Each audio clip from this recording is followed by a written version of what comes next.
तो नमस्कार मेरे शेर और शेरनियों, कैसे हैं आप लोग? अच्छे हैं ना? आशा करते हैं आप लोग बहुत अच्छे होंगे और अपनी एग्ज़ाम की तैयारी में बहुत अच्छे से लगे होंगे। और मैं आप लोगों के लिए एक बहुत ही इम्पोर्टेंट हिंदी व्याकरण का वीडियो लाया हूं, जिसमें मैं विशेषण को पहचानना सिखाऊंगा। विशेषण, हाँ दोस्तों, आप चाहे बिहार बोर्ड से हैं, चाहे यूपी बोर्ड से, चाहे झारखंड बोर्ड से, चाहे टेट, चाहे सीटेट, चाहे कुछ कोई चीज़ का एग्ज़ाम दीजिए, हिंदी में विशेषण तो आता ही आता है। हाँ दोस्तों, तो आप लोग को आज मैं विशेषण में पूरी जानकारी दे दूंगा। कहीं से भी कुछ पूछेगा विशेषण से, आप देखते ही उसको आंसर दे सकते हैं। तो चलिए बिना देर किए वीडियो को शुरू करते हैं। इससे पहले चैनल को सब्सक्राइब नहीं किए हैं तो सब्सक्राइब कीजिए और बेल आइकन को प्रेस कीजिए। अब देखते हैं विशेषण क्या होता है। तो देखिए, विशेषण यानी इसको इंग्लिश में एडजेक्टिव बोलते हैं। विशेषण कहता है कि मैं किसी संज्ञा या सर्वनाम की विशेषता बताऊंगा, यानी कोई भी संज्ञा हो या सर्वनाम हो, उन दोनों के बारे में ही बताता है कि वो दोनों कर क्या रहा है। जिससे राम क्या है? संज्ञा है, कह देगा राम अच्छा है, यानी कि राम की विशेषता बता रहा है। चाहे कह देगा वह सुंदर है, माने कि वह क्या है? सर्वनाम है, लेकिन उसकी विशेषता बता रहा है। यानी कि संज्ञा और सर्वनाम की विशेषता बतलाने वाले शब्द को ही विशेषण कहते हैं। क्लियर? अब देखते हैं विशेषण के प्रकार क्या होता है। तो देखिए दोस्तों, विशेषण 4 प्रकार का होता है। एक यहां पर लिखा हुआ है गुणवाचक विशेषण, संख्यावाचक विशेषण, परिमाणवाचक विशेषण और एगो सर्वनामिक विशेषण। विशेषण 4 प्रकार के होता है। कंप्लीट गुणवाचक, संख्यावाचक, परिमाणवाचक और सर्वनामिक विशेषण। लेकिन आपको इस समय खाली विकल्प वाला क्वेश्चन चल रहा है, यानी खाली ऑब्जेक्टिव में ही व्याकरण को पूछा जाता है। और ऑब्जेक्टिव के लिए परिभाषा से कोई मतलब नहीं है, बस आपको पकड़ने आना चाहिए कि ये कौन सा विशेषण है। बस उसी को आपके मुट्ठी में देने वाला हूँ, आपके दिमाग में फिट उसी को करूँगा कि किस तरह बनाना होगा। तो देखिए, गुणवाचक विशेषण कैसे पहचानेंगे कि ये गुणवाचक विशेषण है? कैसे कैसे पहचान लेंगे? तो देखिए, इसके परिभाषा में ही, इसके नाम में ही आंसर छिपा होता है। गुणवाचक मतलब अगर किसी के गुण बता रहा है तो कहेंगे वो गुणवाचक विशेषण है। गुण कैसे बताता है? मैं कह दूंगा कि मेरी भैंस क्या है दोस्तों? मेरी भैंस सुंदर है। मैं बोल दिया कि मेरी भैंस सुंदर है, यानी कि यहाँ विशेषता बता रहा है। किसका? तो भैंस की विशेषता बता रहा है कि भैंस हमारी कैसी है? सुंदर है। उसके अंदर गुण के मैं बता रहा हूँ कि मेरी भैंस का गुण कैसा है? सुंदर है। मेरी भैंस सुंदर है, यानी कि जो सुंदर इसमें हुआ ये हमारा क्या हुआ? गुणवाचक विशेषण हुआ। क्यों? क्योंकि मेरी भैंस का गुण बता रहा है, सुंदर है मेरी भैंस। सबकी भैंस काली होती, लेकिन मेरी भैंस क्या है? सुंदर है। तो यहाँ पर मैं उसके चाहे मैं मेरी भैंस काली, समझिए कि मेरी भैंस काली ही है, यानी कि मेरी भैंस काली है। तो देखिए, मेरी भैंस कैसी है? काली है। ये भैंस का क्या बता रहा है? गुण बता रहा है, रंग बता रहा है। तो ये सब कहाँ आता है? गुणवाचक विशेषण। चलिए अभी और एग्जाम्पल कर लेते हैं इसका। अगर यहाँ पर बोल देगा कि राम का भाई ईमानदार है। राम का भाई क्या है? ईमानदार है। तो देखिए, जो इस किसका विशेषता बता रहा है? तो राम का भाई का क्या? तो राम का भाई कैसा है? ईमानदार है, यानी उसके अंदर के गुण को दिखाया जा रहा है कि जो राम का भाई है ना, ये ईमानदार है। तो जो ईमानदार हुआ उसके अंदर क्या है? गुण है। तो ईमानदार कौन सा विशेषण? गुणवाचक। मैं बोल दूंगा कि मेरे दर्शक, यानी कि जो व्यूअर्स हैं, जो मुझे आप लोग देख रहे हैं, मेरे दर्शक बहुत तेज हैं। तो बताइए, यहाँ पर तेज है, लेकिन कौन? मेरे दर्शक। तो मेरे दर्शक का यहाँ पर गुण बताया जा रहा है, कैसा है? तेज है। तो जिसमें गुण का बारे में अध्ययन किया जाता है ना, वो हमारा गुणवाचक। आशा करते हैं आप गुणवाचक को पहचान लीजिए। किसी तरह भी दे, मेरा भाई गोरा है, मेरी बहन काली है, मेरी भैंस सफ़ेद है, तुम्हारा कुत्ता डरपोक है, वह बहुत तेज लड़का है। यानी किसी की अगर गुण के बारे में चर्चा कर रहे हैं कि वह कैसा है, उसके बारे में हम बता रहे हैं, तो मतलब वो हमारा कौन सा विशेषण, गुणवाचक विशेषण हो गया। चलिए अब नेक्स्ट देखते हैं संख्यावाचक क्या कहलाता है। दोस्तों मैं कह रहा हूं कि इसका नाम में ही छिपा हुआ है इसका पहचान। संख्यावाचक विशेषण मतलब जिसमें कोई संख्या का बोध हो, जिसमें कोई संख्या का बोध हो वो हमारा संख्यावाचक विशेषण कहलाएगा। अब संख्या दो तरह का होता है, एक निश्चित संख्या होता है और एक अनिश्चित संख्या है। निश्चित संख्या क्या कहेंगे, मेरे घर में 2 बकरी है, मतलब बकरी कैसे है, निश्चित है कि 2 बकरी है। आज मैं बोल दूंगा कि मेरे घर में कुछ कलमें हैं, तो क्या कलम गिनती में, कलम को गिन सकते हैं, लेकिन यहाँ पर कुछ कलम कह रहा हूँ, मतलब कि गारंटी नहीं है कि इतना कलम है, अनिश्चित संख्या का वहाँ दर्शा रहा है। एक होता है निश्चित संख्या, तो निश्चित क्या होगा, जैसे 2 बोल देगा, 3 बोल देगा, 10 बोल देगा, ये सब निश्चित हो जाएगा। अगर यहीं अनिश्चित का बात कर दिया तो अनिश्चित में क्या आ जाएगा, जैसे कुछ, कोई, ये सब कैसी संख्या, अनिश्चित। मैं बोल दिया कि मेरे पास 2, मेरे पास क्या है, 2 मार्कर है, मेरे पास कौन मार्कर है, 2, यानी कि कोई निश्चित संख्या को मैं दर्शा रहा हूं, तो ये भी हमारा क्या हो जाएगा, संख्या। संख्या चाहे निश्चित हो चाहे अनिश्चित हो, होगा संख्यावाचक विशेषण। मैं बोल दूंगा कि मेरे पास कुछ किताब है, मेरे पास कुछ किताब है, पता नहीं है कितना किताब है, लेकिन कुछ तो किताब है, मतलब कि ये भी हमारा संख्या। कैसा संख्या ये है, तो ये अनिश्चित संख्या है। कुछ कैसा संख्या है, अनिश्चित संख्या है। तो जिसमें निश्चित या अनिश्चित संख्या का बोध हो वो कहलाएगा संख्यावाचक विशेषण। यानी कि आपको किसी तरह संख्या नजर आया तो कहेंगे वो संख्या विशेषण। अब यहाँ पर देखिएगा, अगला समझिएगा, मैं बोल दिया अगर यहाँ पर कि मेरे भाई के पास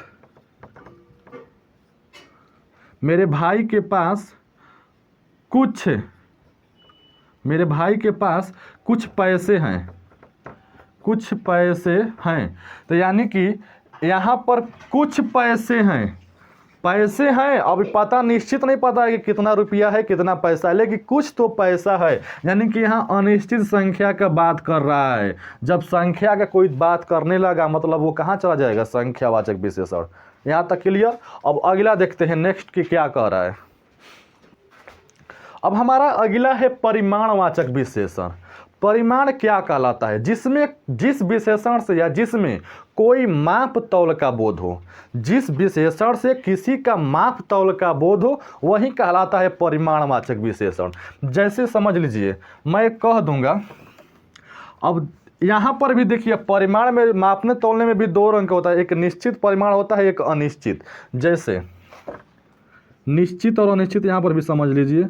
अब यही में दोनों में बच्चे कन्फ्यूजन हो जाते हैं कि कैसे दोनों में एक ही पड़ता है। जैसे देखिए, जैसे निश्चित में क्या हो जाएगा, निश्चित में मैं बोल दिया 2, 3, चाहे 2 लीटर 3 लीटर ये सब मापने का काम आता है। अगर यही अनिश्चित का मैं बात कर दिया तो यहाँ पर क्या आ जाएगा, अनिश्चित में कुछ और कोई देखिएगा परिमाण में भी आएगा और कुछ और कोई संख्या में आएगा, लेकिन दोनों में अंतर समझिए कि किस तरह पकड़ेंगे कि संख्यावाचक है और किस तरह पकड़ेंगे कि परिमाणवाचक विशेषण है। देखिए अगर परिमाण में विशेषण में रहेगा तो कोई ना कोई मापने के संबंध में रहेगा, कोई ना कोई वहाँ पर तुलना के बात कर रहा है, मापने वाले का। जैसे मान लीजिए बोल देगा कि मेरे घर में 2 लीटर पानी है। मेरे घर में क्या है दोस्तों, तो 2 लीटर पानी है। यानी कि यहाँ पर देखिए पानी क लीटर है, 2 लीटर है, यानी कि यहाँ पर पानी के मापने के अर्थ में प्रयोग किया गया है। तब कैसे जान गया कि 2 लीटर है, मतलब उसको मापा है, यानी यहाँ मापने की क्रिया हो रही है, इसीलिए क्या हो जाएगा, परिमाण। संख्या नहीं हो रहा है। अगर यहीं पर कह देता कि 2 कलम है तो हमारा संख्या में आ जाता, क्योंकि कलम तो 2 गो है, यहाँ संख्या गिन रहा है। कलम को मापने के अर्थ में नहीं किया है, गिनने के अर्थ में किया है, संख्या बता रहा है कि वहाँ 2 कलम है तो संख्या में हो जाता। लेकिन यहाँ पर 2 लीटर पानी है, मतलब यहाँ पर क्या किया गया है, मापने के क्रम में 2 लीटर को यूज किया गया है। अगला देख लेते हैं इसी में भी और कैसे हो सकता है। जैसे बोल देगा यहाँ पर कि राम, बोल देगा राम कुछ शराब पी ली है, राम कुछ शराब पी ली है, यानी कि जो राम है वो क्या पी लिया है, तो शराब पी लिया है। जो राम नाम का लड़का है वो क्या पी लिया है, शराब। कितना शराब, तो कुछ शराब। तो आपको यहाँ पकड़ना है कि ये कुछ जो यूज किया गया है उस संख्यावाचक के लिए किया गया है या परिमाणवाचक। तो देखिए दोस्तों, यहाँ पर कुछ शराब कहा है, क्या शराब को आप संख्या में कभी गिन सकते हैं, तो नहीं, शराब को आप गिन ही नहीं सकते हैं। यानी यहाँ पर कुछ शराब कर रहा है, आप शराब 1 गिलास पिया हो, 2 गिलास पिया हो, चाहे 1 गैलन पिया हो, यानी कि यहाँ पर शराब कुछ पिया तो है, मतलब ये शराब मापने के अर्थ में प्रयोग किया गया है। यानी कुछ शराब पिया है, चाहे पाभर पिया हो, चाहे आधा लीटर पिया हो, लेकिन कुछ तो शराब पिया है। ये मापने के क्रम में यूज हो रहा है, न कि संख्या के क्रम में। तो ये हमारा क्या में आ जाएगा, परिमाणवाचक। लेकिन यही कह देगा, अगर यही बोल देगा कि राम कुछ किताब लिया है, किताब लिया है, मतलब कि यहाँ जो कुछ का प्रयोग किया गया है वो किताब के लिए किया गया है कि कुछ किताब लिया है। तो यहाँ पर किताब को मापने के क्रम में नहीं दिखाया गया है, यहाँ पर दिखाया गया है कि उसके पास कुछ किताब है, संख्या बता रहा है। मैं 10 किताब ले लूँगा, कह दूँगा मेरे पास कुछ किताब है, तो क्या उसको माप रहा हूँ, नहीं ना, उस संख्या के अंतर्गत आएगा, क्योंकि मेरे पास कुछ किताब रखा हुआ है। लेकिन यही कह दूँगा कि मेरे पास कुछ शराब है, तो शराब संख्या में नहीं आता है मेरे भाई, संख्या में नहीं आता है, वो परिमाण में आ जाएगा। कह देगा जाकर दुकानदार पर के भाई मुझे आधा लीटर दूध दो, तो ये आधा लीटर दूध कहाँ यूज हुआ, परिमाणवाचक में, क्योंकि यहाँ पर जो आधा लीटर मापने के काम किया जा रहा है। कितना लीटर दूध है, आधा लीटर, 1 लीटर, आधा लीटर, 1 मीटर। कह देंगे कि मेरा साइज नापिए और कम से कम समझिए कि मेरा साइज है 4 मीटर, 5 मीटर, कुछ भी होगा, इतना का एक कपड़ा सीजिए। मैं कह देंगे मुझे 4 मीटर का एक शर्ट सिवाना है, क्या आप सी सकते हैं? या दर्जी के पास जाइएगा, आप कहिएगा ना कि मुझे 4 मीटर का एक शर्ट चाहिए, तो लंबाई चौड़ाई को बता दीजिएगा। यानी कि यहाँ पर 4 मीटर जो है किसके लिए यूज किया गया है, परिमाण, किसी चीज़ के मापने का बात बोध हो रहा है। कह देंगे हम कि राम 6 फुट लंबा है, राम 6 फुट लंबा है। तो यहाँ पर जो राम 6 फुट लंबा है, कह रहा है कि राम 6 फुट लंबा है। तो बताइए यहाँ पर जो 6 फुट यूज किया गया है ये किसके क्रम में यूज किया है, संख्या में कि परिमाणवाचक? नहीं दोस्तों, ये परिमाणवाचक है, क्योंकि क्या बता रहा है कि ये 6 फुट लंबा, उसकी लंबाई बता रहा है कि जो 6 फुट लंबा है, इसको माप रहा है। राम को मापा गया कि वो 6 फुट का है, यानी उसकी लंबाई को मापा गया है। तो जिसमें मापने का अगर कुछ तन को मापने वाली क्रिया नजर आ रही है तो सीधा कहिए कि परिमाणवाचक। आज जिसमें अगर गिनती जैसा कुछ नजर आ रहा है कि इसमें संख्या किया गया है, गिनती गिनी गई है, चाहे संख्या निश्चित चाहे अनिश्चित, तो हमारा संख्या में आ जाएगा। अगर मैं किसी के गुण बताऊं, पूछ देगा कि इसमें जो राम 6 फुट लंबा है, इसमें लंबा कौन सा विशेषण है, तो क्या कहिएगा, लंबा, मैं उसका गुण बता रहा हूँ। तो ये हमारा क्या हो जाएगा, लंबा हमारा गुणवाचक में आ जाएगा। यहीं 6 फुट का यूज हो गया, 6 फुट लंबा है, तो इसमें 6 फुट क्या हो गया, उसका परिमाण बता रहा है कि 6 फुट लंबा है क्या, राम, उसकी लंबाई बता रहा है। तो 6 फुट कैसे जान गए, उसको मापे तभी जान गए ना, तो हमारा क्या हो जाएगा, परिमाणवाचक में। देखते हैं लास्ट वाला, चलिए देखते हैं अब सर्वनामिक विशेषण क्या होता है। सर्वनामिक विशेषण वही कहलाएगा अगर किसी संज्ञा के पहले कोई सर्वनाम दिया गया है, यानी कि ऐसे भी बोल सकते हैं कि वैसा विशेषण, चाहे वो जो सर्वनाम विशेषण के रूप में प्रयोग होता है वही सर्वनामिक होता है। कोई भी सर्वनाम को अगर विशेषण में प्रयोग कर रहे हैं तो हमारा क्या कहना लगेगा, सर्वनामिक। चाहे कोई संज्ञा के पहले अगर कोई सर्वनाम दे दिया है तो कहेंगे वो भी क्या है, सर्वनामिक। जैसे यह पुस्तक क्या है, तो नई है। यह पुस्तक नई है। तो देखिए इसमें जो हमारा पुस्तक है वो क्या हो गया, ये पुस्तक हमारा संज्ञा हो गया और संज्ञा के पहले क्या दे दिया है, यह, जो कि एक निश्चयवाचक सर्वनाम है। ये हमारा सर्वनाम है। तो कोई संज्ञा के पहले अगर सर्वनाम दिया है तो कहेंगे कौन सा विशेषण है, सर्वनामिक।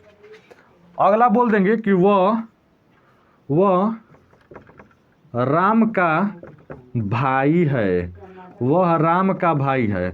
तो राम हमारा क्या हो गया, संज्ञा हो गया और इसके पहले क्या दिया, वह हमारा क्या है, तो सर्वनाम आता है। तो देखिए कोई संज्ञा के पहले अगर सर्वनाम दे दिया तो कहेंगे सर्वनामिक विशेषण है। चाहे अगर कोई भी सर्वनाम में क्या है और वो विशेषण में दे दिया तो कहेंगे सर्वनामिक विशेषण। जैसे बोल देगा कि तुम नहीं दे रहे हैं, राम क्यों पढ़ रहा है। तो देखिए इसमें जो क्यों का यूज किया गया है वो देखिए क्यों हमारा क्या है, सर्वनाम ना है। तो सर्वनाम अगर है या वो विशेषण में पूछ रहा है कि बताइए कौन सा विशेषण है, तो क्या हो जाएगा, सर्वनामिक। अगर कोई सर्वनाम विशेषण में प्रयोग किया गया है और दिखाई दे रहा है कि वो सर्वनाम है लेकिन पूछ रहा है बताइए कौन सा विशेषण है, तो क्या कहेंगे, सर्वनामिक विशेषण। एक अर्थ और बताए हैं कि अगर कोई संज्ञा के पहले सर्वनाम दिया है तो कहेंगे सर्वनामिक विशेषण, या कोई संज्ञा के बाद भी सर्वनाम दिया है तो क्या कहेंगे, सर्वनामिक विशेषण। संज्ञा के पहले चाहे संज्ञा के बाद अगर कोई सर्वनाम नजर आ रहा है तो सर्वनामिक विशेषण। यही हो गया आपका चारों पूरा विशेषण समाप्त। तो एक बार रिपीट कर लेते हैं।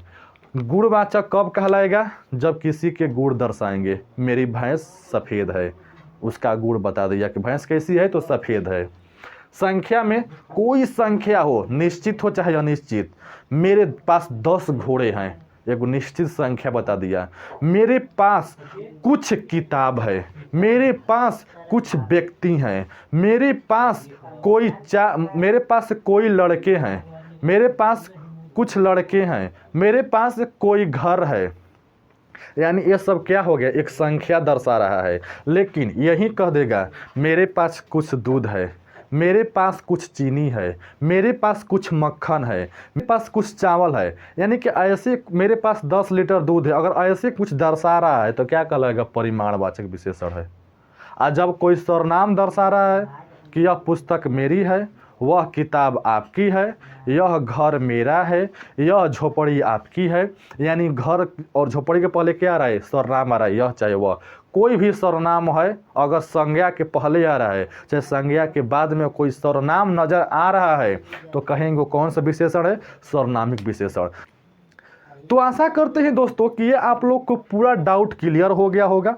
कहीं डाउट रह गया होगा तो आप लोग कमेंट में बताइएगा, इस बार फिर एक बार वीडियो बनेगा। लेकिन वीडियो समझ में आ गई होगी तो अपने ज़रूरतमंद दोस्तों को शेयर करें, वीडियो को लाइक करें, चैनल को सब्सक्राइब करें और हमारे साथ हमेशा जुड़े रहें ताकि और भी अच्छे वीडियो आपको दूँ तो सबसे पहले आप तक पहुँचे। इसलिए नोटिफिकेशन को भी ऑन करके रखे रहिए। चलते हैं, मिलते हैं नेक्स्ट वीडियो में। तब तक जय हिंद साथियों।